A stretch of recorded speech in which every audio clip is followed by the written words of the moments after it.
सास ने पढ़ी कक्षा 12वीं। पाखी एक मल्टीनेशनल कंपनी में काम करने के साथ सोशल एक्टिविस्ट भी होती है, जो ऑफिस खत्म होने के बाद शाम को घर आकर जरूरतमंद छोटे बच्चों को फ्री में पढ़ाती है। उसकी इस खूबी से बाकी लोगों के साथ सास भी बहुत खुश होती है। तुम सच में बहुत अच्छा काम कर रही हो बेटा, बस ध्यान रखना बच्चे आधे रास्ते में कहीं भटक ना जाए। भटकने से मेरा मतलब सिर्फ गलत काम करना नहीं है।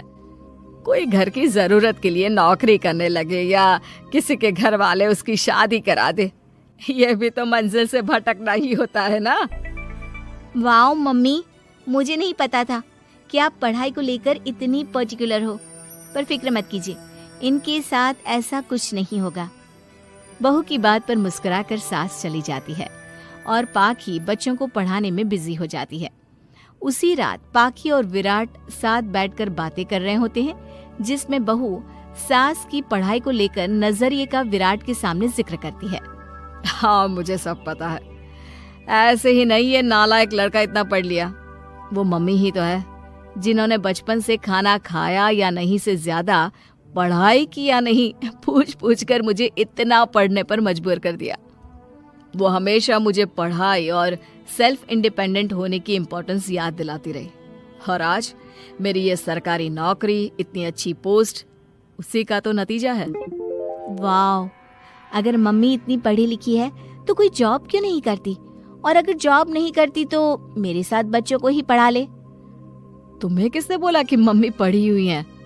उन्होंने तो अपनी 12th क्लास भी पूरी नहीं की। उससे पहले ही नाना जी ने मम्मी की शादी करा दी। शायद इसलिए पढ़ाई और अपने पैरों पर खड़े होने को लेकर उनकी सोच ऐसी है, क्योंकि वो खुद ये सब करना चाहती हो। पत्नी की बात सुन के विराट भी सोच में पड़ जाता है। दोनों मिलकर प्लान बनाते हैं और अगले दिन बच्चों को पढ़ाते हुए पाखी उनके पास एक कुर्सी एक्स्ट्रा लगा देती है। ये एक कुर्सी ज्यादा किसके लिए लगाई है बेटा? कोई नया बच्चा आने वाला है क्या?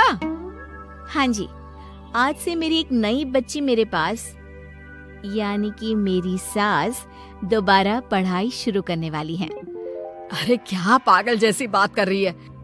भला ये भी मेरी कोई उम्र है बच्चों के बीच बैठकर पढ़ने की? तू बस ना इनके भविष्य पर ध्यान दे, मुझ पर नहीं।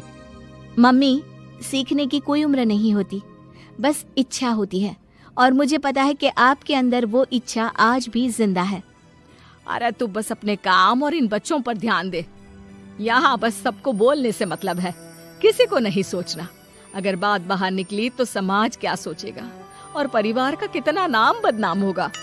मम्मी, आपने पापा और इस परिवार के बारे में बहुत सोच लिया, सबकी खुशियों के लिए अपने सपने बहुत कुर्बान कर दिए। अब ये वक्त अपने पर ध्यान देने का है। और जिस समाज की आप बात कर रही हो ना, उसकी तो आदत है हर कामयाब होते इंसान पर पत्थर मारने की। बेटी को भी बहू का साथ देते देख सास गुस्से में अपना सर पकड़कर बड़बड़ाते हुए वहाँ से चली जाती है। ये स्टूडेंट थोड़ी जिद्दी है, पर इन्हें मैंने 12th क्लास पास नहीं कराई तो मैं भी अपनी सास की बहू नहीं। ये देखने में तो मजा ही आ जाएगा।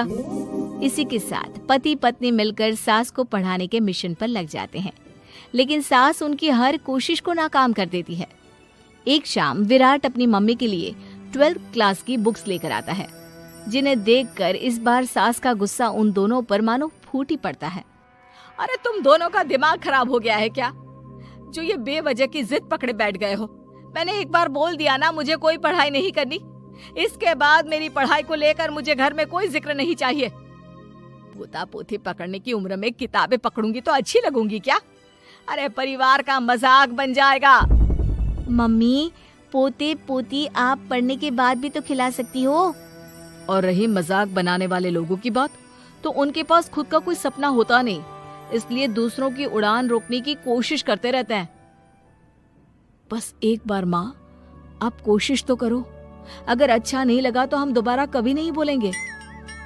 बेटे की बात सुनकर माँ सोच में पड़ जाती है और ये सोचती है कि थोड़े दिन पढ़ लेती हूँ और उसके बाद पढ़ने में अच्छा नहीं लग रहा ये बोलकर मना कर दूंगी। ऐसी प्लानिंग बनाकर वो पढ़ने के लिए तैयार हो जाती है।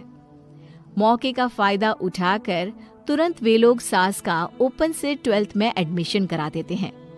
मम्मी, आज से आपकी सारी जिम्मेदारी मेरी। अब तो आपका नाम टॉपर के लिस्ट में आने से कोई नहीं रोक सकता। ये मेरे सीधे बच्चे, इन्हें अंदाजा भी नहीं कि माँ का प्लान क्या है। पाखी सास को पढ़ाना शुरू करती है। दिन बीतते हैं जिसमें धीरे धीरे सास भी कंफर्टेबल होने लगती है, लेकिन फिर पाखी एक सब्जेक्ट पढ़ने के लिए ट्यूशन जाने का सजेशन देती है, जिस पर बहुत गुस्सा, ड्रामा करने और पाखी के लाख बार मनाने के बाद एक बार फिर सास तैयार हो जाती है। थैंक यू मम्मी, आपको नहीं पता कि आपका 12th क्लास पढ़ना हम दोनों के लिए कितना जरूरी है। अब ये सिर्फ आपका नहीं, हमारा सपना भी बन गया है। बहू की बात सुनकर सास अपने प्लान को लेकर सोच में पड़ जाती है। अगले दिन पाखी सास के साथ उन्हें ट्यूशन छोड़ने जा रही होती है, जहाँ रास्ते में पड़ोस की कुछ औरतें बैठी मिलती हैं। अरे वाह विराट की मम्मी, तुम्हारा इस उम्र में पढ़ाई का कौन सा भूत जाग गया? बहू को बोलो कि पोता पोती दे दे और बच्चों के साथ खेलो। अरे क्या उनके बीच बैठकर अपनी खिल्ली उड़वाने चल पड़ी? आंटी जी, जब सरकार या भगवान ने सीखने की कोई उम्र नहीं रखी तो आपको क्या दिक्कत है? अरे देखो तो जरा, बहू की जुबान कैसे कैंची जैसी चल रही है। अब सास घर संभालने की जगह इन सब चीजों पर ध्यान रखेगी तो बहू के तो ये हाल होने ही है ना। देखा बहू, इसलिए बोलती थी, अरे खाली दिमाग वालों से बहस नहीं करनी चाहिए, क्योंकि वो जब भी मुंह खोलेंगे गू ही बोलेंगे। उदाहरण तो तुमने अभी देख लिया। वैसे बहन, मैं तो अपना सपना पूरा कर लूंगी, लेकिन क्या यहाँ बैठकर पंचायत करने के अलावा तुम लोगों का कोई दूसरा सपना भी है? सारी औरतें चुप हो जाती हैं और सास बहू चले जाते हैं।